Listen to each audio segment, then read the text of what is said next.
महान राष्ट्र का महान स्थल, ये महान राष्ट्र का महान स्थल, राष्ट्र प्रेरणा स्थल, राष्ट्र प्रेरणा स्थल। लखनऊ के इस राष्ट्र प्रेरणा स्थल के विषय में और अधिक जानकारी प्राप्त करने के लिए आइए देखते हैं ये लघु फिल्म।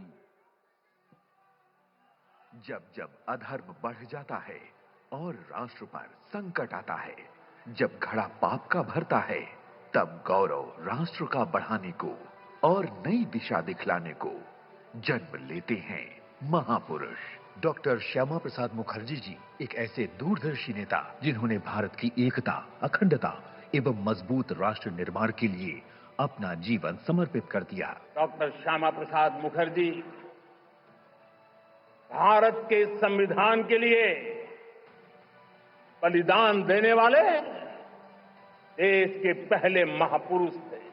पंडित दीनदयाल उपाध्याय जी जिन्होंने भारत को अपनी जड़ों से जोड़ते हुए एक आत्मनिर्भर, समृद्ध एवं सांस्कृतिक रूप से मजबूत राष्ट्र बनाने का मार्ग प्रशस्त किया। आज हमारे जैसे करोड़ों लोग दीनदयाल जी के मार्ग का अनुसरण करते हैं। कैसे उन्होंने एक मिशन के लिए, एक संकल्प लिए अपना पूरा जीवन खपाया और तब आज उसका फल हमें मिल रहा है, देश को मिल रहा है।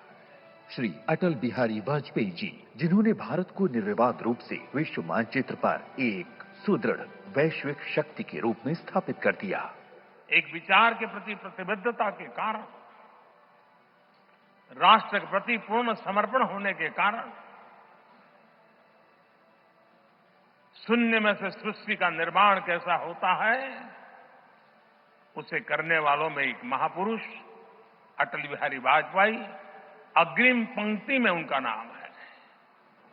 ऐसे 3 महान राष्ट्र नायक जिनकी 65 फीट ऊंची कांस्य प्रतिमाएं लखनऊ के राष्ट्र प्रेरणा स्थल में राष्ट्रवादी विचारों और आदर्शों की मूर्त प्रतिकृति बनकर स्थापित की गई हैं। कमल पुष्प के आकार वाला राष्ट्र प्रेरणा स्थल देश के स्वर्णिम भविष्य की राह दिखा रहा है। यशस्वी प्रधानमंत्री नरेंद्र मोदी जी एवं माननीय मुख्यमंत्री योगी आदित्यनाथ जी के विजन के अनुरूप लखनऊ विकास प्राधिकरण ने 65 एकड़ क्षेत्रफल में राष्ट्र प्रेरणा स्थल को विकसित किया है। ये वो स्थान है जहां कुछ महीनों पहले तक 6.5 लाख मीट्रिक टन कूड़े का विशाल पहाड़ था, लेकिन डबल इंजन की सरकार के दृढ़ संकल्प से न सिर्फ उस कूड़े का वैज्ञानिक तरीके से निस्तारण किया, बल्कि इस पूरे क्षेत्र को हरित और स्वच्छ परिसर में परिवर्तित कर दिया गया।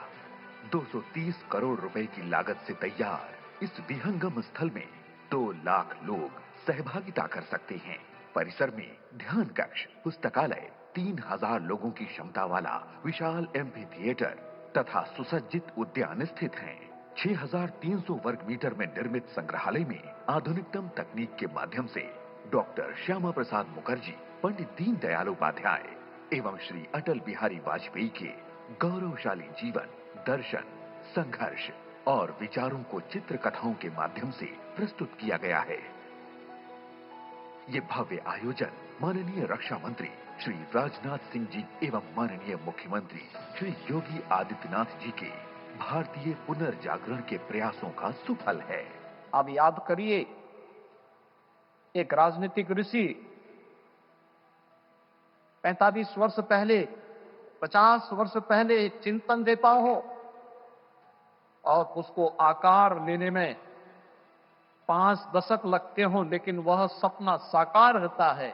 यही महापुरुषों का वास्तविक स्वरूप होता है। एक देश में 2 विधान, 2 प्रधान और 2 निशान नहीं चलेंगे का अमर मंत्र देकर डॉक्टर श्यामा प्रसाद मुखर्जी जी ने अखंड भारत के स्वप्न की नींव रखी, तो पंडित दीनदयाल उपाध्याय जी ने एकात्म मानववाद का सिद्धांत देकर समाज के प्रत्येक वर्ग के उत्थान के लिए अंत्योदय का लक्ष्य दिया। राष्ट्र कल्याण की इसी धारा को आगे बढ़ाया राष्ट्रवादी विचारों के महाकवि और राष्ट्र नायक श्री अटल बिहारी वाजपेयी जी ने। विचार, वाणी और व्यवहार से भारत को नई वैश्विक पहचान दिलाने, पोखरण एवं कारगिल विजय से शौर्य की अमिट गाथा लिखने वाले भारत रत्न श्रद्धेय अटल बिहारी वाजपेयी जी की 101वीं जयंती के अवसर पर यशस्वी प्रधानमंत्री श्री नरेंद्र मोदी जी तीनों महापुरुषों की पावन स्मृतियों को समर्पित राष्ट्र प्रेरणा स्थल का लोकार्पण कर रहे हैं। विचार, संस्कृति और राष्ट्र चेतना का ये अद्भुत संगम विकसित भारत और विकसित उत्तर प्रदेश की एक नई प्रेरणादायी कहानी गढ़ने को तत्पर है। महापुरुषों की प्रेरणा बनी आधार, काम दमदार, डबल इंजन सरकार।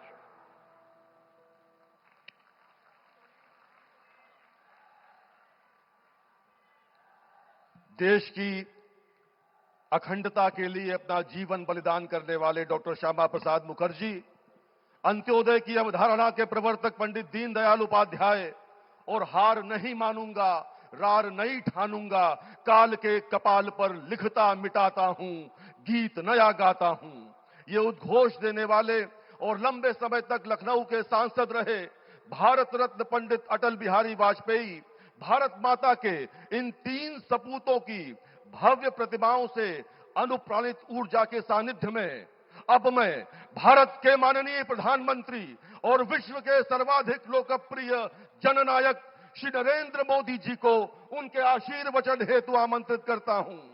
माननीय प्रधानमंत्री महोदय, लखनऊ कृपया करतल ध्वनि के साथ सत्कार करें माननीय प्रधानमंत्री महोदय का।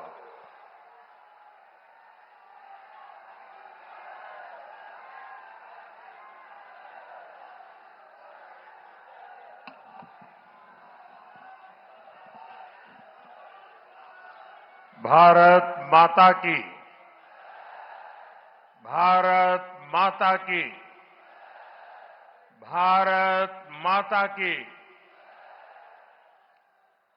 उत्तर प्रदेश की राज्यपाल आनंदीबेन पटेल, यहां के लोकप्रिय मुख्यमंत्री योगी आदित्यनाथ जी, केंद्रीय मंत्रिमंडल में मेरे वरिष्ठ सहयोगी और लखनऊ के सांसद रक्षा मंत्री राजनाथ सिंह जी, यूपी भाजपा के अध्यक्ष और केंद्र में मंत्रिपरिषद के मेरे साथी श्रीमान पंकज चौधरी जी, प्रदेश सरकार के उप मुख्यमंत्री केशव प्रसाद मौर्य, ब्रजेश पाठक, उपस्थित अन्य मंत्रीगण, जनप्रतिनिधिगण, देवी और सज्जनों, आज लखनऊ की ये भूमि एक नई प्रेरणा की साक्षी बन रही है। इसकी विस्तार से चर्चा करने से पहले मैं देश और दुनिया को क्रिसमस की शुभकामनाएं देता हूं। भारत में भी करोड़ों ईसाई परिवार आज उत्सव मना रहे हैं। क्रिसमस का ये उत्सव सभी के जीवन में खुशियां लाए, ये हम सभी की कामना है। साथियों, 25 दिसंबर का ये दिन देश की 2 महान विभूतियों के जन्म का अद्भुत सुयोग लेकर भी आता है। भारत रत्न अटल बिहारी वाजपेयी जी, भारत रत्न महामना मदन मोहन मालवीय जी इन दोनों महापुरुषों ने भारत की अस्मिता, एकता और गौरव की रक्षा की और राष्ट्र निर्माण में अपनी अमिट छाप छोड़ी। साथियों, आज 25 दिसंबर को ही महाराजा बिजली पासी जी की भी जन्म जयंती है। लखनऊ का प्रसिद्ध बिजली पासी किला यहां से अधिक दूर नहीं है। महाराजा बिजली पासी ने वीरता, सुशासन और समावेश की जो विरासत छोड़ी, उसको हमारे पासी समाज ने गौरव के साथ आगे बढ़ाया। ये भी संयोग ही है कि अटल जी ने ही वर्ष 2000 में महाराजा बिजली पासी के सम्मान में डाक टिकट जारी किया था।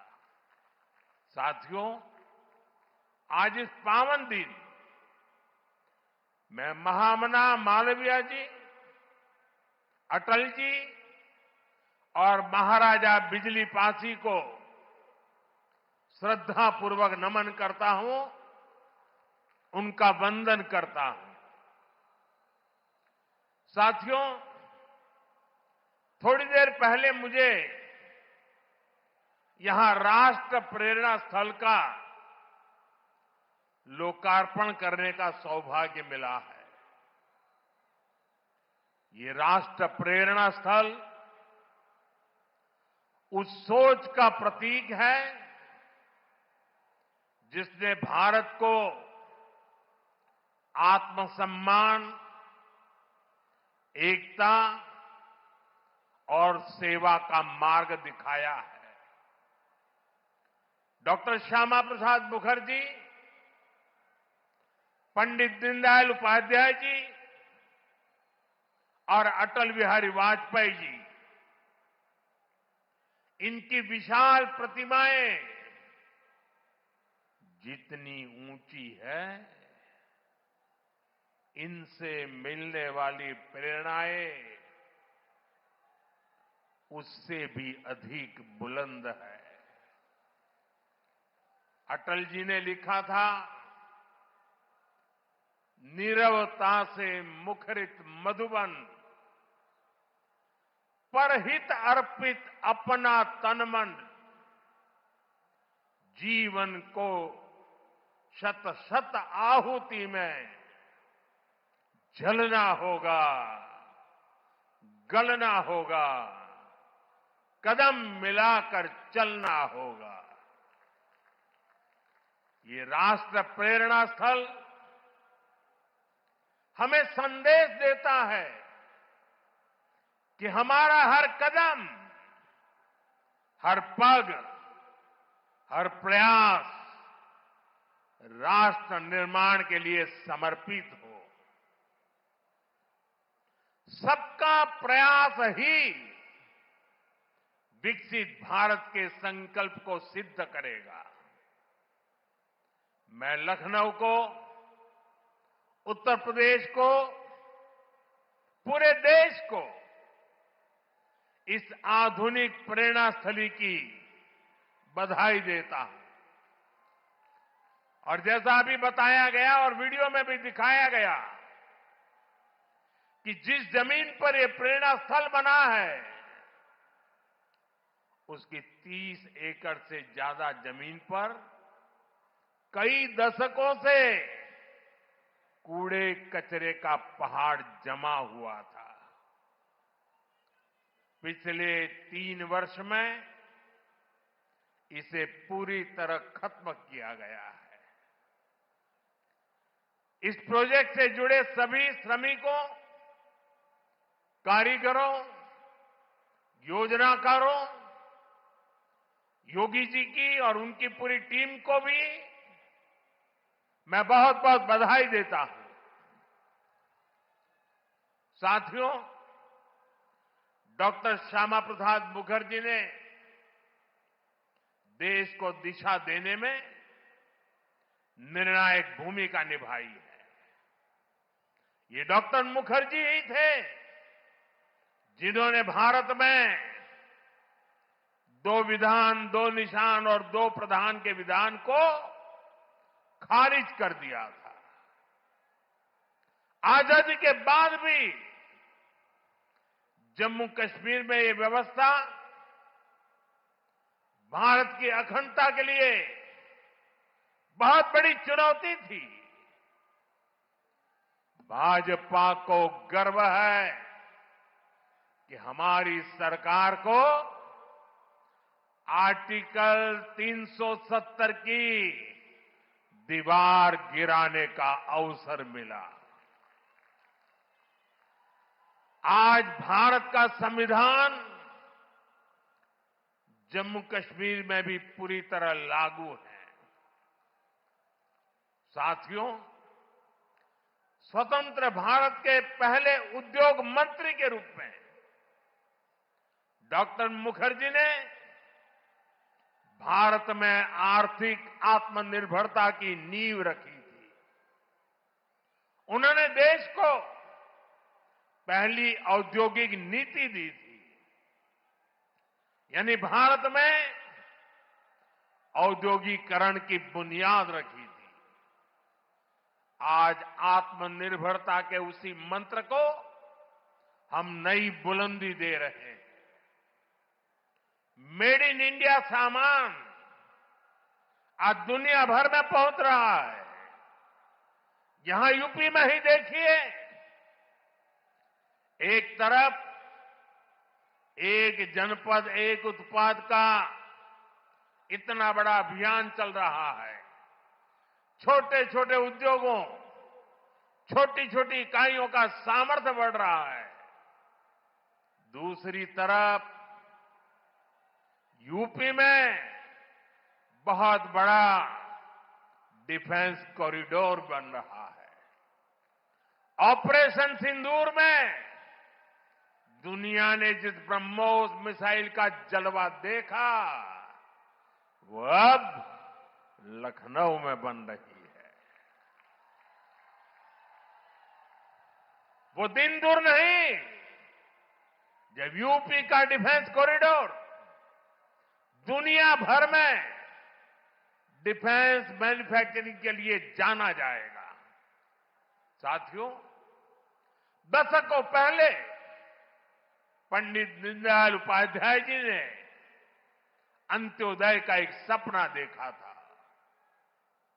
वे मानते थे कि भारत की प्रगति का पैमाना अंतिम पंक्ति में खड़े अंतिम व्यक्ति के चेहरे की मुस्कान से मापा जाएगा।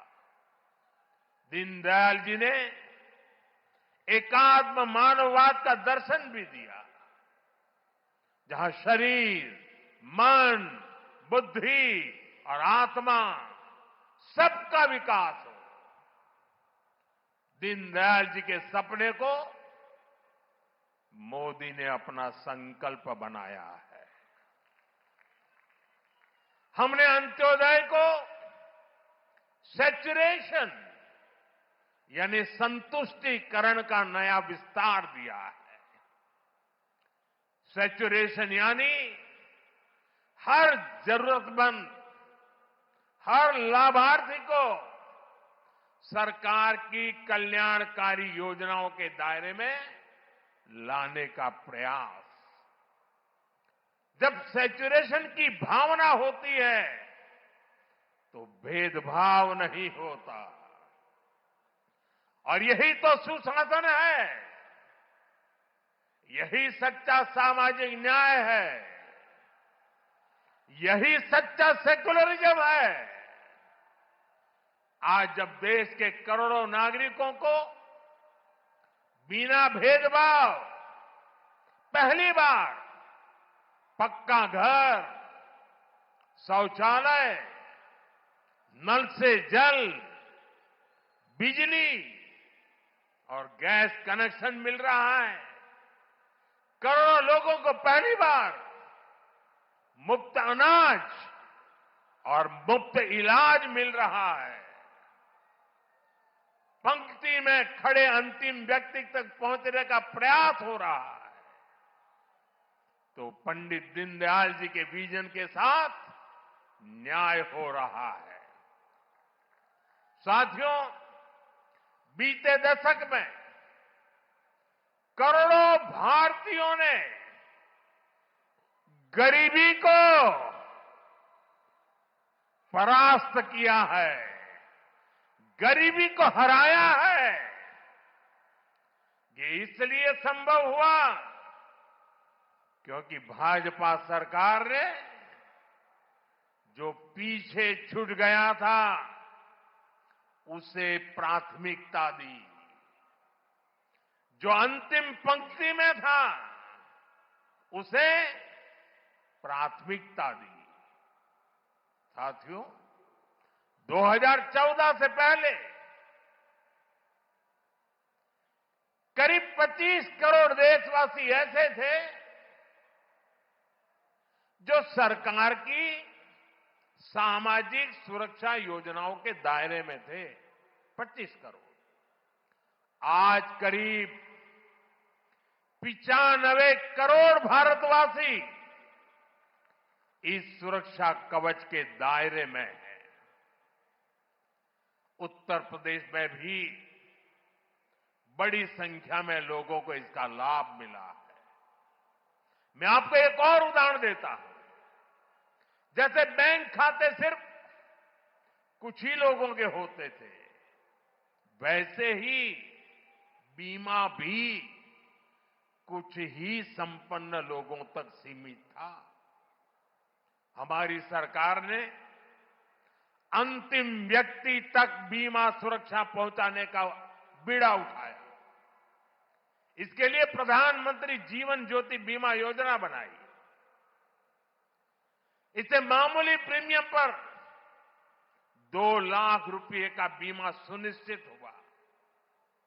आज इस स्कीम से 25 करोड़ से ज्यादा गरीब जुड़े हैं। इसी तरह दुर्घटना बीमा के लिए प्रधानमंत्री सुरक्षा बीमा योजना चल रही है। इससे भी करीब 55 करोड़ गरीब जुड़े हैं। ये वो गरीब देशवासी हैं जो पहले बीमा के बारे में सोच भी नहीं पाते थे।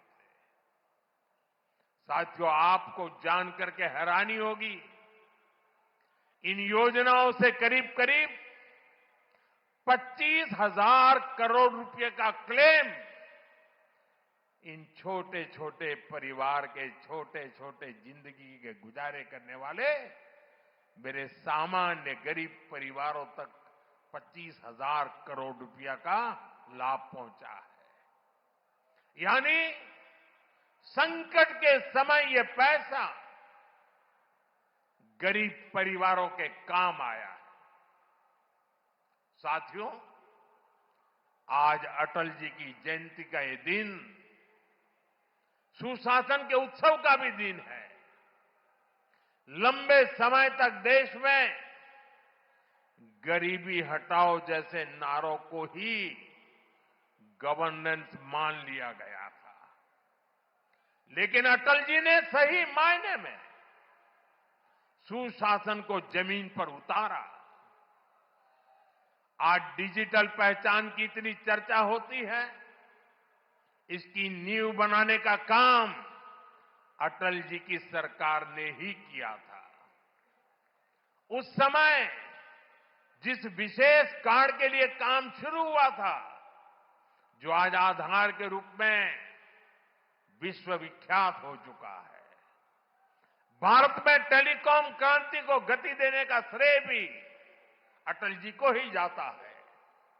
उनकी सरकार ने जो टेलीकॉम नीति बनाई, उससे घर घर तक फोन और इंटरनेट पहुंचना आसान हुआ और आज भारत दुनिया में सबसे अधिक मोबाइल और इंटरनेट यूजर वाले देशों में से एक है। साथियों, आज अटल जी जहां होंगे, इस बात से प्रसन्न होंगे कि बीते 11 वर्षों में भारत दुनिया का दूसरा बड़ा मोबाइल फोन निर्माता बन गया है। और जिस यूपी से वे सांसद रहे, वो यूपी आज भारत का नंबर 1 मोबाइल मैन्युफैक्चरिंग राज्य बना है। साथियों, कनेक्टिविटी को लेकर अटल जी के विजन ने 21वीं सदी के भारत को शुरुआती मजबूती दी। अटल जी की सरकार के समय ही गांव-गांव तक सड़कें पहुंचाने का अभियान शुरू किया गया। उसी समय स्वर्णिम चतुर्भुज यानी हाईवे के विस्तार पर काम शुरू हुआ था। साथियों, साल 2000 के बाद से प्रधानमंत्री ग्रामीण सड़क योजना के तहत अब तक करीब 8 लाख किलोमीटर सड़कें गांवों में बनी है और इनमें से करीब 4 लाख किलोमीटर ग्रामीण सड़कें पिछले 10-11 साल में बनी है। और साथियों, आज आप देखिए, आज हमारे देश में अभूतपूर्व गति से एक्सप्रेसवे बनाने का काम कितनी तेजी से चल रहा है। हमारा यूपी भी एक्सप्रेसवे स्टेट के रूप में अपनी पहचान बना रहा है। वो अटल जी ही थे जिन्होंने दिल्ली में मेट्रो की शुरुआत की थी। आज देश के 20 से ज्यादा शहरों में मेट्रो नेटवर्क लाखों लोगों का जीवन आसान बना रहा है। भाजपा एनडीए सरकार ने सुशासन की जो विरासत बनाई है, उसे आज भाजपा की केंद्र और राज्य की सरकारें नए आयाम, नया विस्तार दे रही है। साथियों, डॉक्टर मुखर्जी, पंडित दीनदयाल जी, अटल जी, इन 3 महापुरुषों की प्रेरणा, उनके विजनरी कार्य, ये विशाल प्रतिभाएं विकसित भारत का बहुत बड़ा आधार है। आज इनकी प्रतिभाएं हमें नई ऊर्जा से भर रही है। लेकिन हमें ये नहीं भूलना है कि आजादी के बाद भारत में हुए हर अच्छे काम को कैसे एक ही परिवार से जोड़ने की प्रवृत्ति पनपी। किताबें हो, सरकारी योजनाएं हो, सरकारी संस्थान हो, गली, सड़क, चौराहे हो, एक ही परिवार का गौरवगान, एक ही परिवार के नाम, उनकी ही मूर्तियां, यही सब चला। भाजपा ने देश को एक परिवार की बंधक बनी इस पुरानी प्रवृत्ति से भी बाहर निकाला है। हमारी सरकार मां भारती की सेवा करने वाली हर अमर संतान, हर किसी के योगदान को सम्मान दे रही है। मैं कुछ उदाहरण आपको देता हूं। आज नेताजी सुभाष चंद्र बोस की प्रतिमा दिल्ली के कर्तव्य पथ पर है। अंडमान में जिस द्वीप पर नेताजी ने तिरंगा फहराया, आज उसका नाम नेताजी के नाम पर है। साथियों, कोई नहीं भूल सकता कि कैसे बाबा साहब आंबेडकर की विरासत को मिटाने का प्रयास हुआ। दिल्ली में कांग्रेस के शाही परिवार ने यह पाप किया और यहां यूपी में सपा वालों ने भी यही दुस्साहस किया। लेकिन भाजपा ने बाबा साहब की विरासत को मिटने नहीं दिया। आज दिल्ली से लेकर लंदन तक बाबा साहब आंबेडकर के पंचतीर्थ उनकी विरासत का जयघोष कर रहे हैं।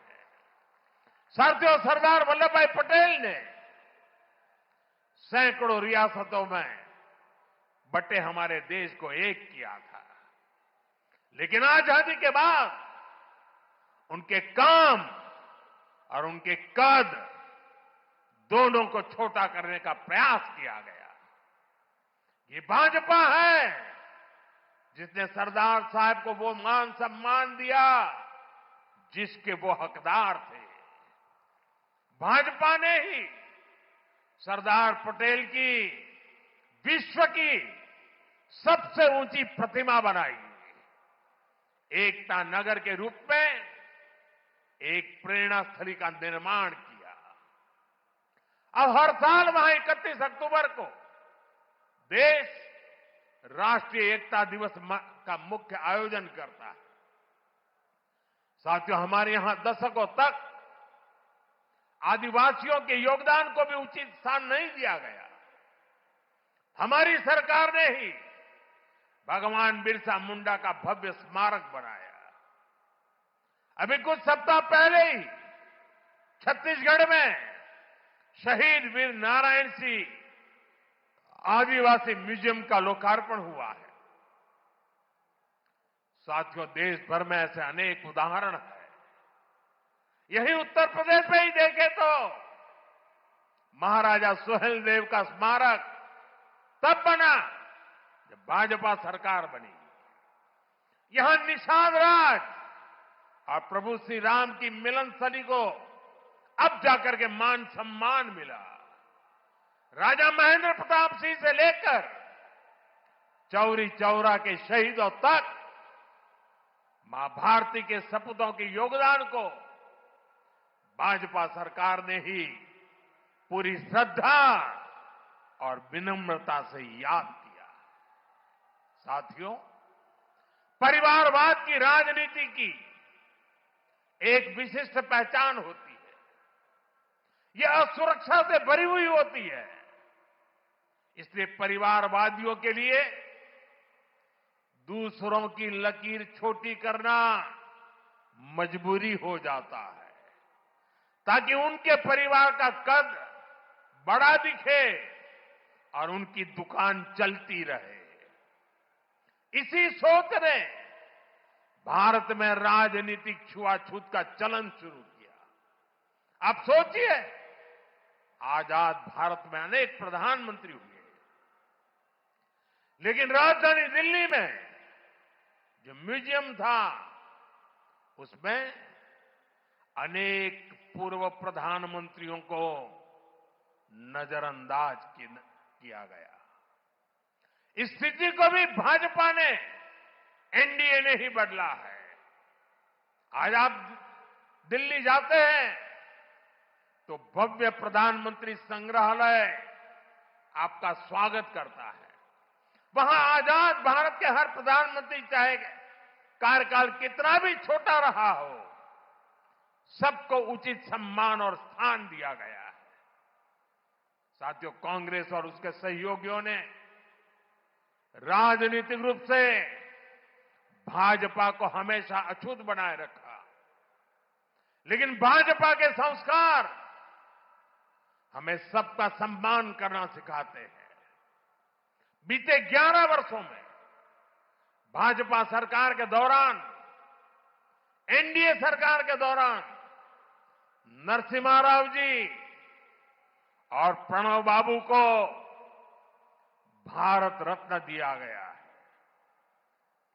ये हमारी सरकार है जिसने मुलायम सिंह यादव जी और तरुण गोगोई जी जैसे अनेक नेताओं को राष्ट्रीय पुरस्कारों से सम्मानित किया है। कांग्रेस से या समाजवादी पार्टी से कोई भी ऐसी उम्मीद तक नहीं कर सकता। इन लोगों के राज में तो भाजपा के नेताओं को सिर्फ अपमान ही मिलता था। साथियों, भाजपा की डबल इंजन सरकार का बहुत अधिक फायदा उत्तर प्रदेश को हो रहा है। उत्तर प्रदेश 21वीं सदी के भारत में अपनी एक अलग पहचान बना रहा है और मेरा सौभाग्य है कि मैं यूपी से सांसद हूं। आज मैं बहुत गर्व से कह सकता हूं कि उत्तर प्रदेश के मेहनतकश लोग एक नया भविष्य लिख रहे हैं। कभी यूपी की चर्चा खराब कानून व्यवस्था को लेकर होती थी, आज यूपी की चर्चा विकास के लिए होती है। आज यूपी देश के पर्यटन मानचित्र पर तेजी से उभर रहा है।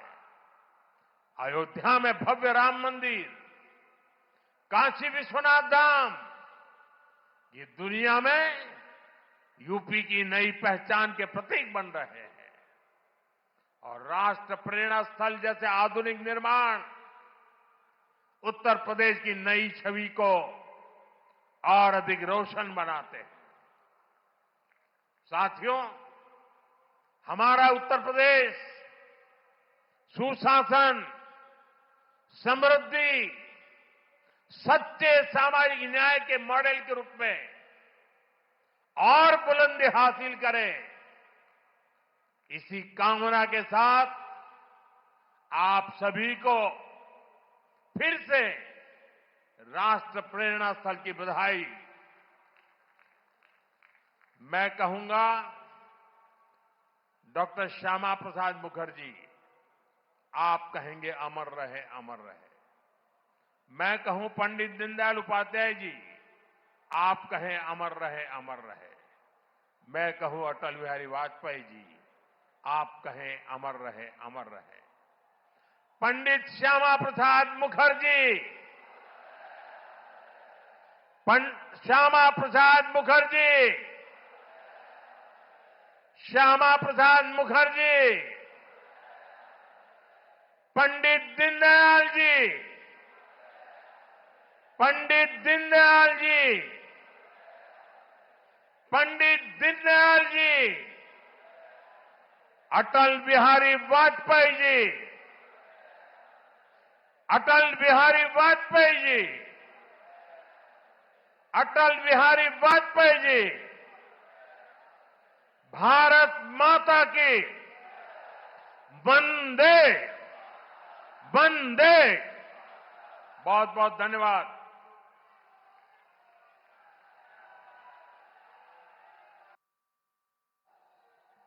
बहुत बहुत धन्यवाद माननीय प्रधानमंत्री महोदय। पूरा उत्तर प्रदेश आज आह्लादित है। आपने उत्तर प्रदेश की राजधानी लखनऊ में आकर राष्ट्र प्रेरणा स्थल को राष्ट्र को सौंपा है। पूरा देश आज आपका आभार प्रकट करता है। उत्तर प्रदेश, विशेष रूप से राजधानी लखनऊ और आसपास के क्षेत्र से आए हुए लोग आपको बार बार धन्यवाद देते हैं। बार बार लखनऊ से सीधा प्रसारण आप देख रहे थे। प्रधानमंत्री नरेंद्र मोदी ने राष्ट्र प्रेरणा स्थल और संग्रहालय राष्ट्र को समर्पित किया और इसके साथ ही प्रधानमंत्री ने कहा कि आज का दिन बेहद प्रेरणामयी दिन है। लखनऊ की जो भूमि है नई प्रेरणा की साक्षी बन रही है। प्रधानमंत्री नरेंद्र मोदी ने कहा, राष्ट्र प्रेरणा स्थल का उद्घाटन करना